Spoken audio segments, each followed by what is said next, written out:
Hey everyone, this is Dave DeBow. Welcome to another episode of the Property Profits Real Estate Podcast.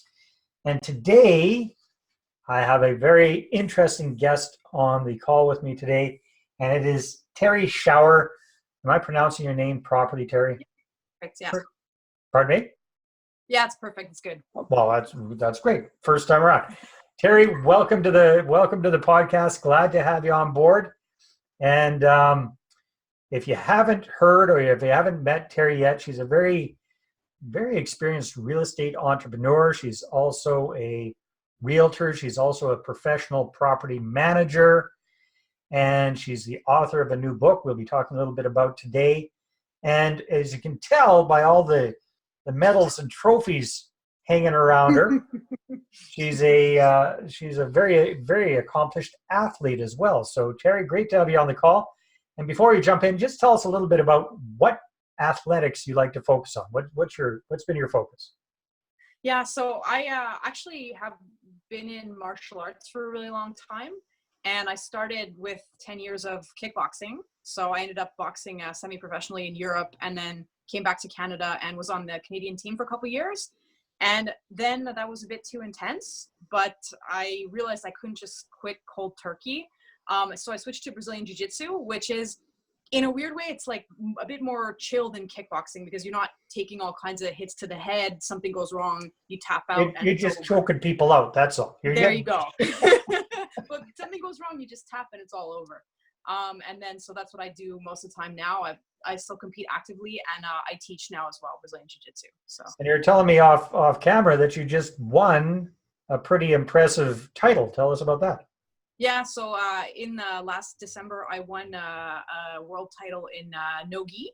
So that's actually in jiu-jitsu, you compete with the kimono and without it. So it was the world championship without kimono. And yeah, so I was very pleased to be able to have that experience. Yeah. Congratulations. Well, that's very impressive. And as we're discussing, it comes in handy sometimes when you're dealing with tenants. Well, I hope you haven't had to choke anybody out, but I'm sure it makes you feel a lot more comfortable and confident dealing with your tenants. So let's start at the beginning, Terrie. How did you first get inspired to get involved in real estate investing? So for me, it kind of happened a bit accidentally. When I moved out of my parents' house, I was 19, I went away to college, and I ended up, there wasn't enough space in the student dorms. So I ended up in this big informal kind of co-op style house, with no manager. And when I moved in, it was a complete mess. The person who'd been taking care of the property had left. And so my fellow tenants voted me house manager basically the next day after I moved in. And so my first task was to clean up the garbage and, try to organize everybody. And then that started me down the path to being a property manager. Yeah. Interesting. Well, yeah, that's definitely jumping in with both feet. And yeah. And what, at this point, I know you do a variety of different things, but when it comes to actually investing in real estate, what is your main focus and your main strategy? Yeah, so, because I'd say my real talent is as a property manager. Most of the time I've done buy and hold. Obviously I have a sort of a portfolio of clients who I manage for. So some of my money comes from commissions, I guess, for managing and brokering. But for me personally, usually I buy and hold properties. I have sold one of my buildings, but the other ones I've really had them, kind of since I started out as an investor, and then I'll acquire an additional property when I see an opportunity and when financing permits. So. And are you focused more on single family homes or multis, or what's kind of your sweet spot? Yeah, so I live in Montreal, where in the Montreal area, there's really not that many single family homes, and the tenancy market for single family homes is not awesome. And because management is my strength, I prefer to keep things kind of within a radius where my team can deal with it. Mm-hmm. So I've invested mostly in smaller properties, so triplex, duplex, quadruplex, that kind of stuff. Mm-hmm.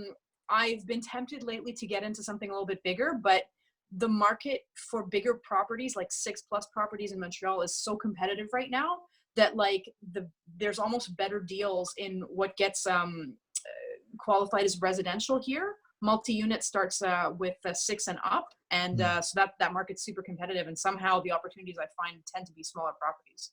Interesting. Interesting. Very good. So I want to do our conversation a little bit differently today, Terry, because again, you've just written a book, and it's the primary focus of the book is all about property management, right? So tell us a little bit about the book, and we'll look a little bit more at that. Yeah. So, I guess like it's been 20 years that I've been managing properties and sort of being in real estate. And, the book is marrying a little bit my own mindset journey with some of the nuts and bolts stuff that you need to succeed in investing. So, as time goes on, I have observed my way of doing business changing, and also seeing some of the like mistakes and pitfalls that the investors that I manage properties for run into. And so really I'd say the book's like about a 50-50 split between half is just really nuts and bolts of like, what do you need to do to manage a property effectively? And then the other part is really 2 aspects of mindset. So the first one being, how do you in the beginning get out of your own way, get over your fear just to make the moves that you need to make? Because at the beginning, very often we kind of don't trust ourselves, and we have like a lot of mental obstacles in our way. So that's one aspect. And then once you start succeeding, then that becomes its own kind of problem, because is your purpose in real estate to have as many doors as possible? Are you going to be happy when you get to 100, 1,000? Or are you in real estate maybe to get to a certain level of cash flow and then say, I'm interested in playing other games with my life? So it's a little bit to kind of examine like the science of success and think about like, you're not trying to, everybody doesn't have the same goals. And if you really want to do your investing in a mindful way, it has to be something that fits with what it is that you're trying to get out of it, not as a competitive sport necessarily to try and outdo the next guy. So yeah, and I think being an athlete, you bring a unique perspective to things because, especially having been a professional athlete, you've worked with coaches, you've done a lot of work on the mental game of things that the rest of us who are not athletic or haven't been involved in sports like that probably aren't aware of. So yeah, I think you probably bring a lot of value from that to helping the rest of us get focused on our goals as real estate investors. Now, Terry, what do you think is like the biggest mistake you see us mom and pop landlords making when we're self-managing our own properties? Yeah. So there's a few of these. I'd say one of the big ones is nickel and diming. So I think, yeah, what do you mean by that? So, you're in investing, right? You need to spend money to make money. And sometimes I work for clients who have a hard time paying $50 to get the hallway cleaned or have the grass cut or just do, really little minor jobs. Either they will try to do everything themselves, and kind of burn themselves out. And really, unfortunately, it ends up being a lot of opportunity cost, because you only have so much time to invest into what you're doing as an investor. And if you're spending that time cleaning stairways and mowing the lawn, that's not necessarily the highest leverage way that you can use your time. So I'd say that's one thing, like being really mindful of how you're investing your time. And the other thing I would say is really, it's like sweating the small stuff. A lot of the clients that I get come to me when they're up to here with their tenants and they just can't deal with another phone call. They can't deal with, another fight over a rent check that's a couple of days late. And so I would really say some of it is also just about getting perspective. And this is again where for me, some of the mindfulness comes in, that, in terms of how we interact with the world, it's possible to be in reaction mode, or it's possible to be in sort of let things come to you mode and let me really focus on what's the salient point here, what's the most effective way of dealing with things, and not just be in reaction mode all the time. So yeah, well said. Now what would you say to somebody if they said, well, that sounds good, Terry, but I find with my tenants I've had experience where if I give them an inch they take a mile? Where's the happy balance there? Yeah, so I definitely, and I feel like a lot of people who struggle with their role as a landlord, they're kind of seesawing between those things. On the one hand, they tend to let things slide that they shouldn't let slide, and then come down super hard on stuff that maybe they could come down a bit less hard on. Sounds like me with my teenage son. Yeah. That's it. So like, you know, the flip-flopping back and forth. And so like what I do is, I mean, I assume the first thing is that I always treat my tenants in a professional relationship. So because I work a lot in French, it's kind of easier because we have in French, we have like a politeness form, like it's called vous. And so you create a little bit of professional distance. For sure in English, like that can be a bit more difficult, but definitely like if you call them, just address them as Mr. And don't get into like, you know, rude text messaging battles. Just if you interact with them in a way that's professional, it's going to encourage them to react to you in a way that's professional. So I would say treat your tenancy, like your management, as if it's a business. If you only have one condo, it's not like the tenant needs to know that, right? You can say it's our policy to do this, or you can dictate to them. Like me, for example, I actually have one, like I have two phones. I have a personal phone and a business phone. And on the business phone, it tells people how to interact with me. So let's say I answer the phone from 9 to 5. Evenings and weekends, you can send me a text message in case of emergency, or else please send me an email and I will deal with it on Monday morning. So you can very easily like channel that communication in such a way that it's not frazzling you and getting to you at a time when it's inconvenient. Because I think that's one of the other things that like generates a lot of stress for people, is this like kind of constant unpleasant influx of information when you don't want it. And so if you educate your tenants on how to speak to you, then really it's much better. No, and that was the writer downer what you gave us right there. Yeah. Two phones. Yeah. And on the business phone, you have your regular office hours, 9 to 5, whatever it is. Then the message educates your tenants on how best to communicate with you. Yeah.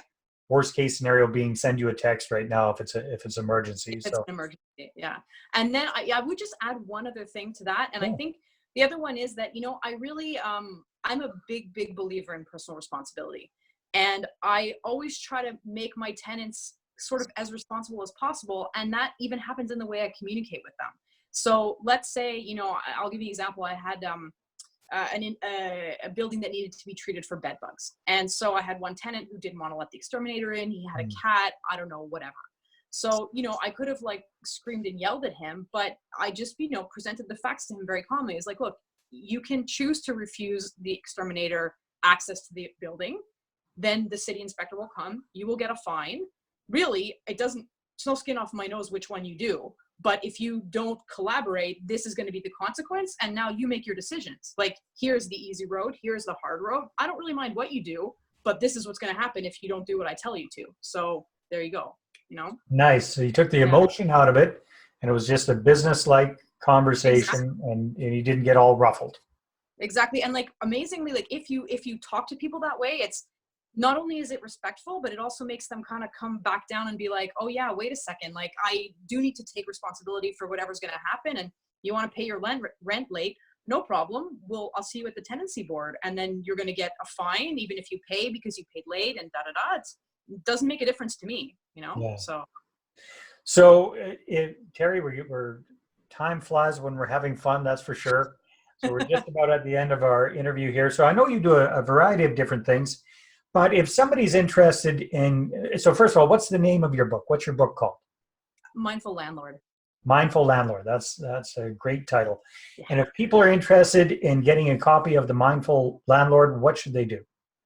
Well, you can just go on Amazon and type in Mindful Landlord. You can also check out my website at terrieschauer.com.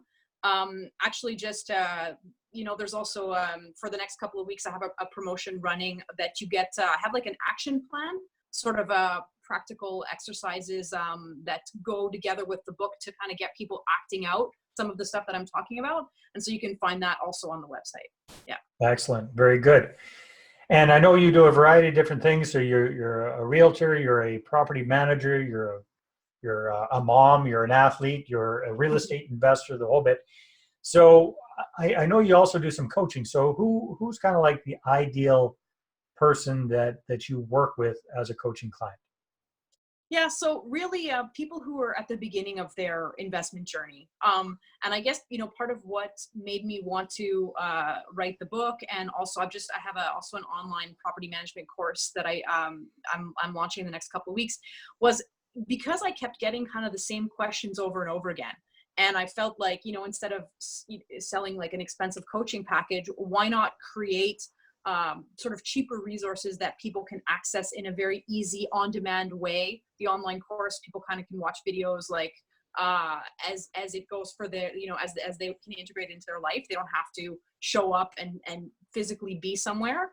Right. So yeah. Excellent. And again, they can visit your website to find out more about that, correct? That's right. And we'll have the website link in the show notes below. Terrie, this has been a lot of fun. Thank you very much for sharing some of your insights. Very, very good tip there. It just pops into my head, the 2 phones and the educating people about how best to interact with you. That is so smart. Yeah. I'm gonna really try to remember that. What if I could do that with my teenage son? Definitely the personal responsibility thing, 100%, that's going to work. 100%. There you go. Thank you very much. It's been a lot of fun. Okay. Thank you. Bye-bye. All right, everybody. See you next week. Take care.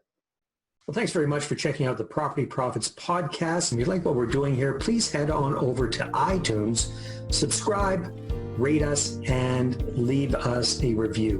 Be very, very much appreciated. And if you're looking to create a regular flow of inbound investor inquiries about your real estate deals, then I invite you to attend one of my upcoming live online demonstrations. And you can check that out at investorattractiondemo.com. Take care.